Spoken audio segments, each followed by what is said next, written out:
Bien, pues dicho esto, vamos a pasar a la cosa de lo del libro. Vamos ya al jaleo. Habrá muchas personas que se van a preguntar que por qué un libro cuando la mayoría por lo menos la mayoría de las que estáis en la sala, seguramente pues conocéis perfectamente los principios de Yogyakarta y muchas, supongo, que las consecuencias que han tenido, ¿no? O por lo menos, desde luego, conocéis los detalles básicos de dichos principios. Y son fantásticas. Gracias a las que están en producción, porque lo están haciendo estupendamente. Bueno, pues hay tres motivos. Hay tres motivos por los que se ha publicado este libro. Bien.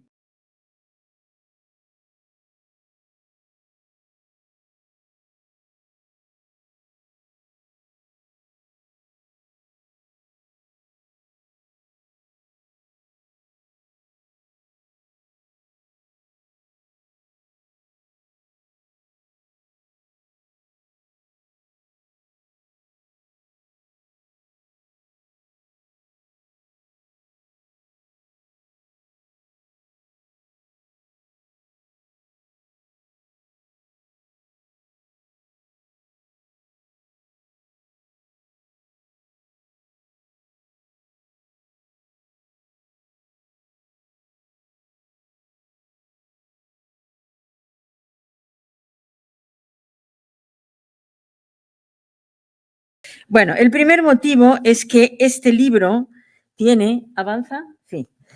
Que este libro tiene la vocación de dar a conocer a un público más amplio que el del feminismo, qué es lo que se está moviendo también en las redes, que no deja de ser también un público relativamente restringido, ¿vale? Y darle también a determinados ámbitos feministas especializados el verdadero sentido de un texto que ha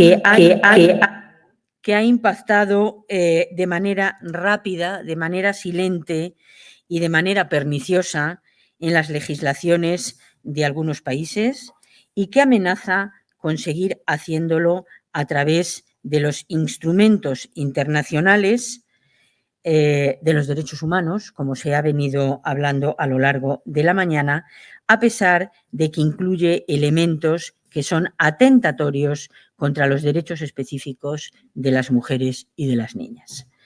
El segundo de los motivos, lo tengo ahí, estupendo, es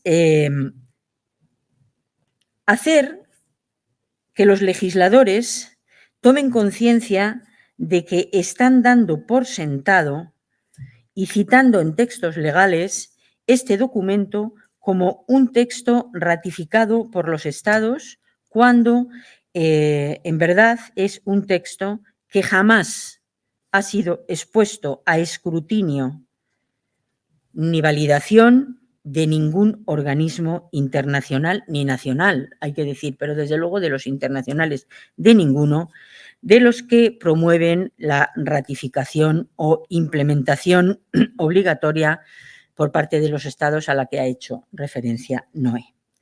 Y finalmente, y en tercer lugar, porque a lo largo de estos últimos años, desde las asociaciones defensoras de derechos humanos de las mujeres, venimos afrontando gravísimos atentados desde algunas personas que se vienen sirviendo de manera ilegítima de los procedimientos especiales del Consejo de los Derechos Humanos de Naciones Unidas y últimamente ya también infiltrándose en el Consejo de Europa, y estamos ante un libro, por tanto, que se va a estructurar en 6 bloques para explicarnos o para conseguir estos 3 objetivos. Este libro se estructura en 6 bloques de contenido. El primero de ellos se va a referir a los antecedentes con un análisis exhaustivo de la que fue puerta de entrada a la Declaración de Montreal. La verdad es que tendríamos que haber explicado algunas cosas respecto a cómo los canadienses verdaderamente se cargan la que eran los encuentros internacionales de deportistas LGTB para asaltarla, configurar una conferencia, un encuentro de deportistas LGB que lo terminan convirtiendo en un encuentro de deportistas, un deporte asociado a cuestiones culturales y a más añadirle una conferencia sobre derechos humanos. Entonces, una cosa que tenía que ver con el deporte, de repente aparece con todo esto. Pero bueno, consiguieron juntar a 11.000 personas en torno a esto y además suplantar a la organización que tradicionalmente venía haciendo los encuentros LGTB. Nos vamos a encontrar con que en ese momento, con estos atletas, estos artistas, estas 11.000 10.000 y pico personas, representantes de 111 países, en ese bloque apareció la Alta Comisionada de Naciones Unidas para los Derechos Humanos, puesto que se había encajado en ese encuentro una actividad vinculada a los derechos humanos. Y va a ser esta persona la que dará el pistoletazo de salida a un documento político que saldrá adelante a pesar de no estar consensuado entre las organizaciones asistentes a aquel encuentro. Lo consensuaron un grupito que se van a reunir con posterioridad unos meses después en la ciudad de Yakarta y de aquel polvo estos lodos. Aunque la declaración tiene vocación de convertirse en un listado de referencia de las demandas y exigencias de los movimientos internacionales LGTB, finalmente será el documento en que se van a basar las 16 personas, esa declaración de Montreal me refiero, convocadas tan solo 4 meses después en esta ciudad de Yakarta. Y este libro lo que va a hacer es señalar que esas 16 personas no fueron elegidas ni representaban a ningún Estado u organización internacional y no tenían la capacidad, por tanto, de comprometer jurídicamente a ninguno de ellos.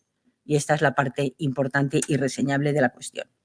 El libro les va a adentrar a ustedes en el principal organismo de Naciones Unidas que ha sido diana de las políticas identitarias.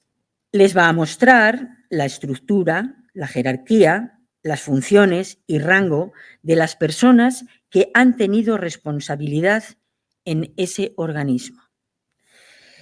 Se va a adentrar también después en un análisis exhaustivo de los promotores de los principios y solo a modo de ejemplo nos muestra que uno de los autores de su introducción, que ha sido citado me parece que ya 3 o 4 veces a lo largo de la mañana aquí, no, todavía no, el que se ha citado a lo largo viene luego, pero el que hace la introducción, que se llama Vitit Muntanom, va a ser nombrado en 2016 el primer experto independiente sobre orientación sexual e identidad de género de Naciones Unidas. ¿Van viendo ustedes el recorrido?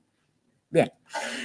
Una relatoría ad hoc que va a seguir los principios, estos principios, como su catecismo de referencia. El aspecto cuestionado por el feminismo deriva de la definición que se va a establecer sobre qué es la identidad de género, pero no es un hecho menor que curiosamente estos principios no incluyen explícita ni específicamente la violencia. Voy a hacer un entrecomillado porque esta frase es de los propios principios. Violencia, odio, discriminación y exclusión, y entonces dice basada en un montón de cosas, menos basada en el sexo. Eso queda excluido en los principios. Curiosamente, es la condición que afecta al mayor número de personas del mundo. Tenemos por aquí una compañera que le gusta mucho echar estas cuentas y ya nos ha dicho que más o menos afecta a 3.800 millones de mujeres y niñas en todo el mundo. El libro llama la atención sobre el hecho de que la denominada identidad de género va a adquirir con esta propuesta de los principios de Yogyakarta un doble rol. El primero, como un aspecto de la personalidad que confiere un derecho a la no discriminación. Y el segundo, como un sistema que da protección legal e internacional al deseo y la voluntad, por encima de otras cuestiones, la voluntad individual, pero también la voluntad política para sustituir a demanda la categoría sexo registrada, y esto es lo que en definitiva nos está proponiendo los principios. De los 29 principios, tenemos que saber que la mayoría de ellos son principios o valores que ya están reconocidos. Todo el listado de derechos que recogen los principios de Yogyakarta, a excepción de los puntos referidos al transgenerismo, todos ellos están reconocidos en el Sistema Universal de Derechos Humanos. Todos los firmantes lo sabían perfectamente porque todos tenían vinculación estrecha con las cuestiones vinculadas con el derecho internacional y los derechos humanos. Los derechos humanos no hacen distinción, y esto lo sabían, de ninguna clase basada, ninguna circunstancia en la condición de la persona. No hay ningún derecho humano que excluya a ningún ser humano porque tenga alguna característica específica. Ni uno. Por tanto, los derechos humanos son eso, universales.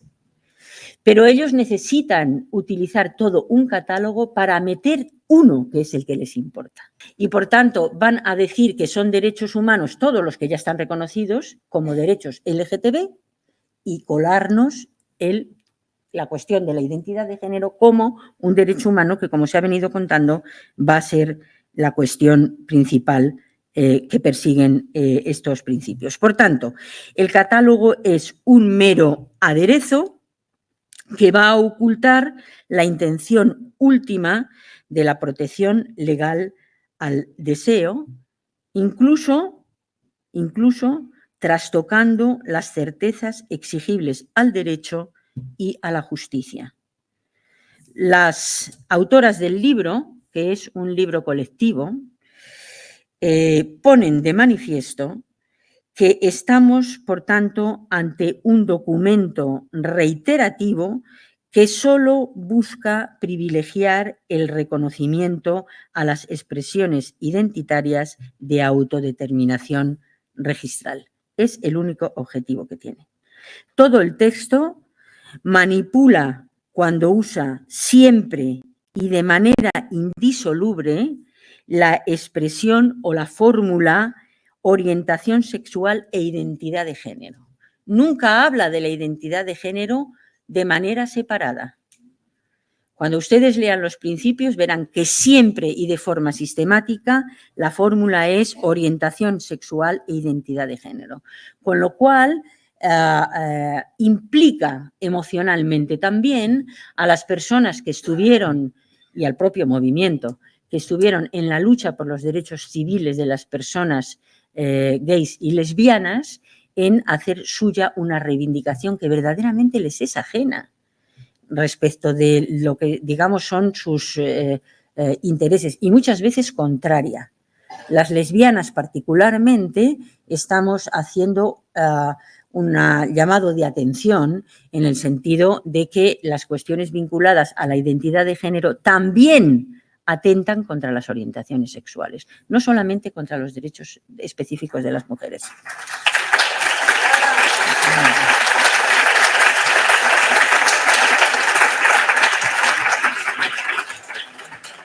Leyendo este libro, van a descubrir que tras la publicación y divulgación de dichos principios, en agosto de 2010, se publicó una guía del activista para usar los principios de Yogyakarta y las estrategias de implementación de los mismos.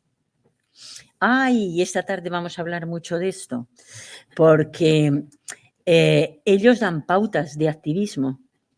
Van a descubrir, por ejemplo, aquí está el citado, que Mauro Cabral, firmante de la primera edición y CEO de la organización GATE, financió acciones para identificar e investigar a feministas españolas y del Reino Unido críticas con las teorías de la identidad de género. Muchas de las que aquí están conocen que salió una convocatoria para hacer un trabajo de investigación que identificara a las organizaciones y activistas feministas que estaban actuando para hacer incidencia en contra de las políticas de identidad de género. Bueno, se van también a llevar algunos chascos. Se van a llevar algunos chascos, por ejemplo, cuando conozcan que la señora Bachelet, durante su mandato como alta comisionada de Derechos Humanos de las Naciones Unidas, jamás dio respuesta formal ni informal a las comunicaciones, alertas y solicitudes de reunión que le fueron solicitadas, desde luego, por muchas organizaciones de mujeres que firmamos un documento que le fue remitido cuando el relator estaba tratando de recoger información al respecto. Van a conocer también todos los pasos dados, fechas, personas implicadas y objetivos conseguidos por el lobby.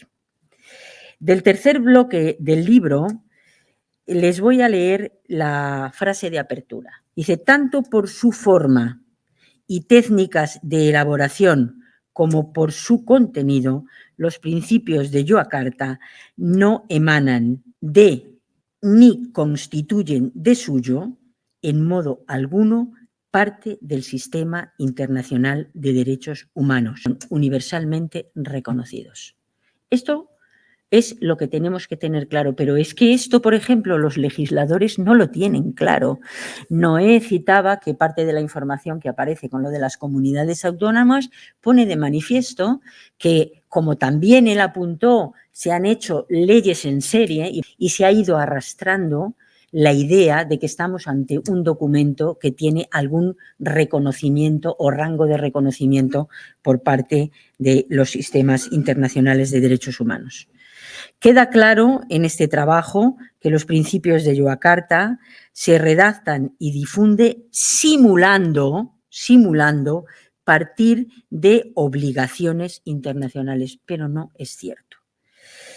Pretendiendo redefinir, crear y desarrollar nuevas obligaciones internacionales.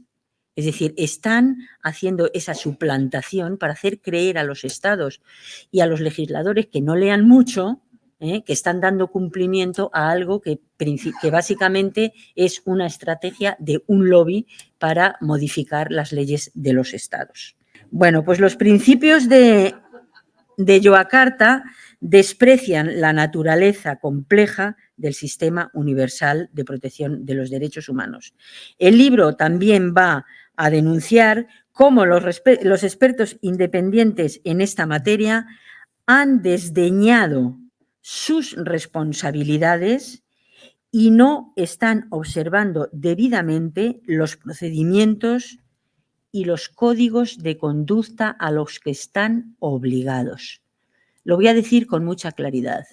Ninguno de los relatores especiales vinculados al tema LGTBI, ninguno de ellos ha hecho una buena práctica del código de conducta al que están obligados los relatores de Naciones Unidas, ni uno solo.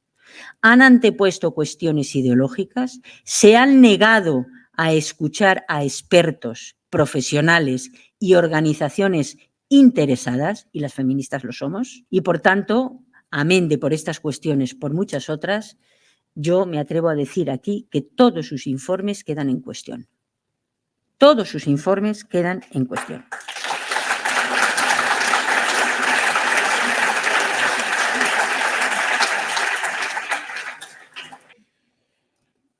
Este libro es fruto de un arduo trabajo de investigación de muchas compañeras de contraborrado que no aparecen citadas en el libro porque no aparece citado nadie. Pero sobre todo, porque muchas de ellas no pueden expresamente exponerse a la cancelación que arruine sus vidas en un momento histórico en el que la libertad de cátedra, la libertad de pensamiento están en cuestión. Lola, de verdad, voy a los agradecimientos.